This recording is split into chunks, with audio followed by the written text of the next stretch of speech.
ನಿನ್ನ 700 ವರ್ಷದ ಅಖಂಡ ಸಾಮ್ರಾಜ್ಯದಲ್ಲಿ ಮೆರೆದಾಡುತ್ತೇನೆ. ಧನ್ಯನಾದೆ ತಾಯಿ, ಧನ್ಯನಾದೆ.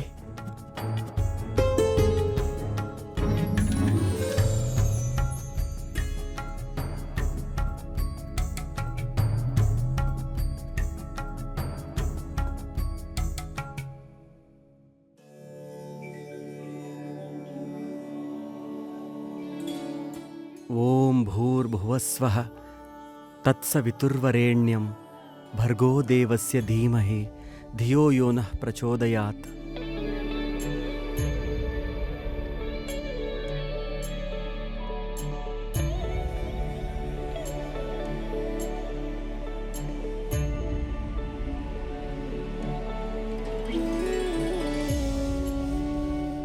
ಅಪ್ಪ, ಅಮ್ಮ, ಅಕ್ಕ, ಭಾವ, ಅಣ್ಣ, ಅತ್ತಿಗೆ, ಸರಸ್ವತಿ, ಲಕ್ಷ್ಮೀನಾರಾಯಣ,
ಶ್ರೀಹರಿ.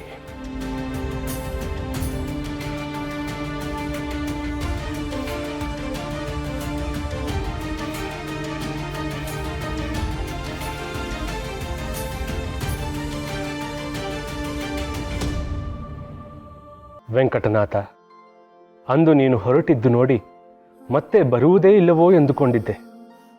ಆದರೆ ಮೂಲರಾಮ ಬಿಡುತ್ತಾನೇನು? ಖಂಡಿತವಾಗಿಯೂ ಕರೆಸಿಕೊಳ್ಳುತ್ತಾನೆ.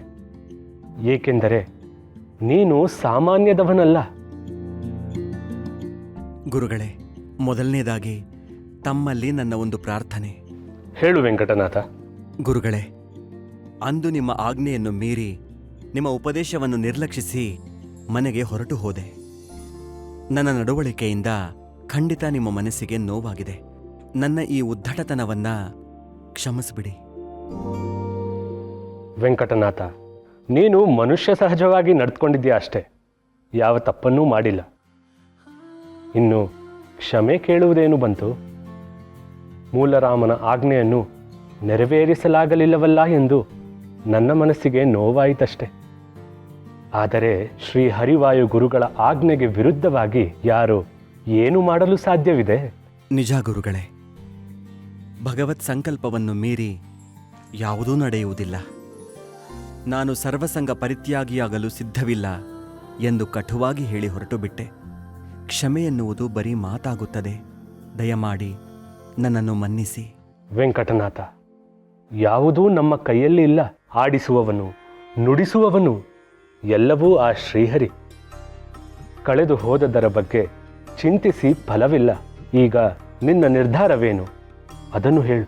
ನನ್ನದೇನಿದೆ ಗುರುಗಳೇ, ಎಲ್ಲ ಮಾತೆ ಶಾರದೆಯ ಮಹಿಮೆ. ಏನು? ಮಾತೆ ಶಾರದೆ? ಆಕೆಯ ಮಹಿಮೆ ದೊಡ್ಡದು ವೆಂಕಟನಾಥ. ಆಕೆಯ ಆಶ್ರಯ ಪಡೆದವರ ಬದುಕು ಬಂಗಾರವಾಗುತ್ತದೆ. ಆಕೆ ನಿನಗೆ ಏನು ಹೇಳಿದಳು? ಸಾಕ್ಷಾತ್ ಮಾತೆ ಶಾರದೆ ನಿನ್ನೆ ಇರುಳಿನಲ್ಲಿ ನನಗೆ ದರ್ಶನ ನೀಡಿದಳು ಗುರುಗಳೇ. ಏನು? ಮಾತೆ ಶಾರದೆ ಪ್ರತ್ಯಕ್ಷಳಾದಳೆ? ನಿನಗೆ ದರ್ಶನ ನೀಡಿದಳೆ. ಆಹಾ ವೆಂಕಟನಾಥ, ನೀನೆಂತಹ ಭಾಗ್ಯಶಾಲಿ. ಮಾತೆ ಶಾರದೆಯ ದರ್ಶನವಾಗುವುದೆಂದರೆ ಸಾಮಾನ್ಯವೇ? ನೀನು ಮಹಾಪುಣ್ಯವಂತ. ನೀನು ಇಂತಹ ಅರ್ಹತೆ ಉಳ್ಳವನೆಂದು ತಿಳಿದೆ ಶ್ರೀ ಹರಿವಾಯು ಗುರುಗಳು ನಿನ್ನನ್ನೇ ವೇದಾಂತ ಸಾಮ್ರಾಜ್ಯದ ಅಧಿಪತಿಯಾಗಿ ಪರಿಪಾಲಿಸಲು ಕೇಳಿದ್ದರಲ್ಲಿ ಅಚ್ಚರಿಯೇ ಇಲ್ಲ. ಹೇಳು, ಮಾತೆ ಶಾರದೆ ಕಾಣಿಸಿಕೊಂಡ ಕಾರಣವೇನು? ಗುರುಗಳೇ, ಮಾತೆ ಶಾರದೆ ನನ್ನಲ್ಲಿ ಆಶ್ರಯ ಕೇಳಿ ಬಂದಿದ್ದಳು. ಆಶ್ರಯವೇ? ಹೌದು ಗುರುಗಳೇ. ನಾನು ಮದುವೆಯಾದ ನಂತರ ಮಾತೆ ಶಾರದೆಯನ್ನು ಅಲಕ್ಷಿಸಿದೆ ಎನ್ನುವುದು ಆಕೆಯ ನಿಲುವು. ಅದಕ್ಕಾಗಿ ನಾನು ಆಕೆಗೆ ಆಶ್ರಯವಿಟ್ಟರೆ 7 ತಲೆಮಾರಿಗೂ ನನ್ನ ಜೊತೆಯಲ್ಲೇ ಇರುವುದಾಗಿ ತಿಳಿಸಿದ್ದಾಳೆ. ಆಹಾ, ಎಂತಹ ಯೋಗವಪ್ಪ ನಿನ್ನದು. ಗುರುಗಳೇ, ತನ್ನ ಪ್ರೀತಿಯ ಮಾತುಗಳಿಂದ ತಾಯಿ ನನ್ನನ್ನು ಕಟ್ಟಿಹಾಕಿಬಿಟ್ಟಿದ್ದಾಳೆ.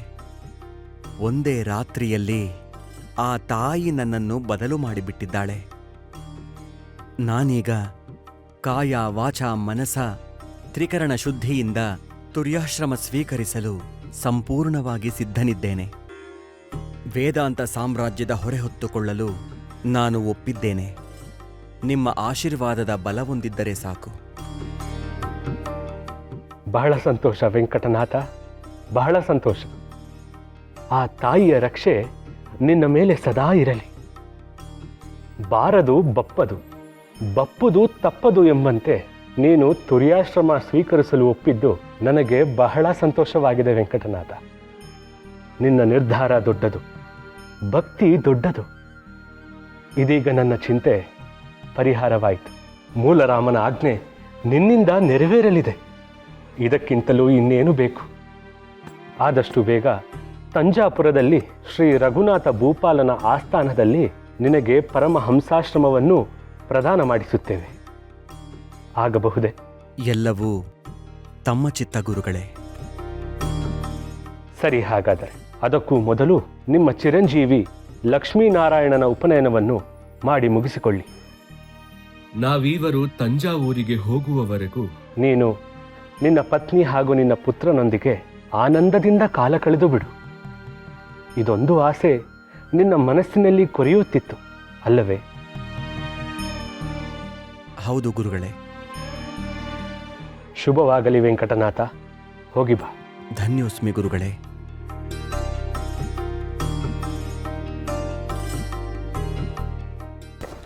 ಶ್ರೀಹರಿ.